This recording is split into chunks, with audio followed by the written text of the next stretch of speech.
Hi everyone, my name's James Ivy with Antelope Audio. In previous videos, we've looked at how we can harness the power of the new Antelope Audio Zen Go USB interface, and in particular, its Synergy Core effects processing for use when tracking. In this video, I'm going to show you how you can apply the same processing power that you love for tracking to the final stages of your project, and take full advantage of the array of powerful Synergy Core processors and effects for mixing and mastering. So let's dive in.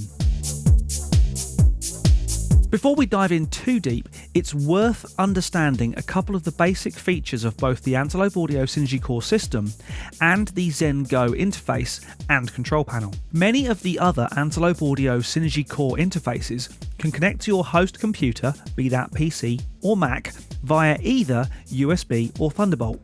When running under macOS, Thunderbolt-equipped interfaces can take advantage of the Antelope Audio AFX DAW plugin to pair the insert slots of your DAW to the Synergy Core processing of the Antelope Audio Synergy Core interface. However, Zen Go does not connect to your computer via Thunderbolt. It's a USB bus-powered interface, and as you may know, AFX to DAW is not currently supported over USB, or via either USB or Thunderbolt when running under Windows. So we need to use the I/O of the interface and route into and out of the Zen Go via hardware inserts. This process is the same for both Windows and macOS.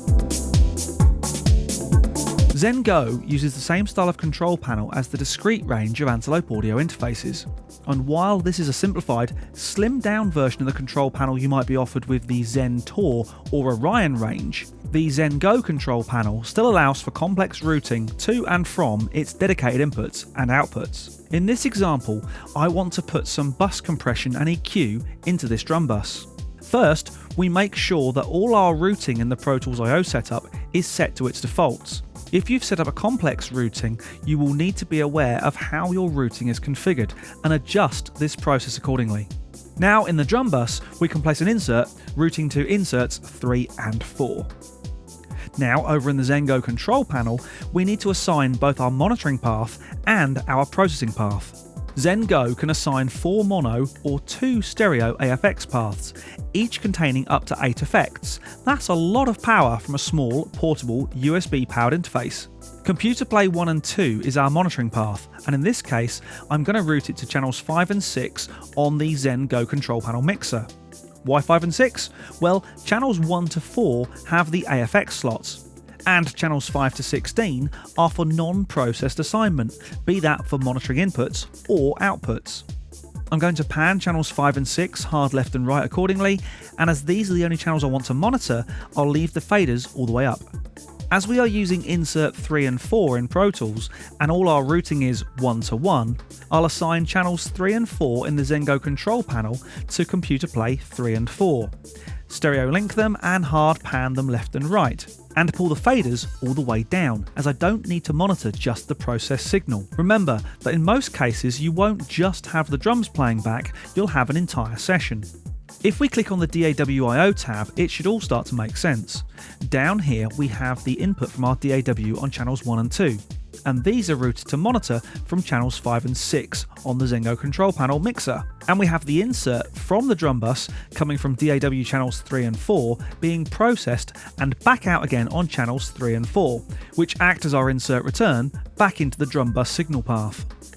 We can now add the processing we want to really make the drums pop. Let's add the Gyrotech X compressor and the VEQ 432C. Back in your DAW of choice, in my case I'm using Avid's Pro Tools Ultimate, we can now simply monitor the processing that is taking place in real time via the hardware insert.